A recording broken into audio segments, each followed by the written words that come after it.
Hi, I'm Sun. Welcome to the Site Management course. During implementation into production, Viva will add sites and users when provided. The RTSM system recognizes depots as sites, and Viva will set up all depots. The Clinical Project Manager will add all remaining sites to RTSM. They will also update the status of the sites. Let's take a look at the different site statuses. Your study may not have every site status available, but it is important to update the site status to avoid delays in treatment. All new sites or depots added will begin in an initiated status.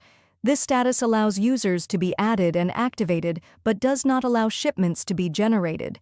The shipping-only status will allow shipment requests to generate when the nightly tasks run.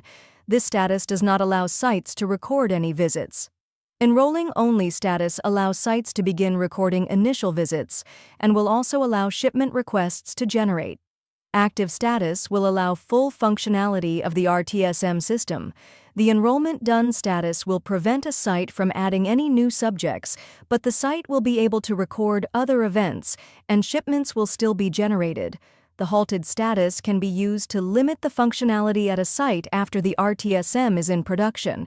The closeout status is used at the end of a study when the site is in the process of closing out. Most RTSM activities are unavailable to users at the site. The deactivated status prevents all actions from being performed at a site. Users at the site will not be able to log into the RTSM. In addition to the site status, there is also a study status. The enrollment done, halted, closeout, and deactivated study status will always override an individual site status. To add additional sites, we will first navigate to the Sites page. Now we can click the New Site button to add a site. Now we can fill out all of the information. Your study will use either static or predictive resupply. Manual resupply should only be used when discussed with your Viva contact. Don't forget to click Save. After adding a new site, the site will always be in the initiated status. The site status must be manually updated after a site is created to allow users to perform any activities in the RTSM. If your study is tracking supply in the RTSM, then updating the site status will also allow the first shipments to be generated.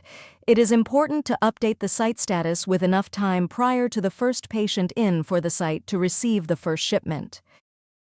Select Update Status from the site's task menu. Now we can update the site status to active. We will need to acknowledge that we have reviewed our resupply levels at the site.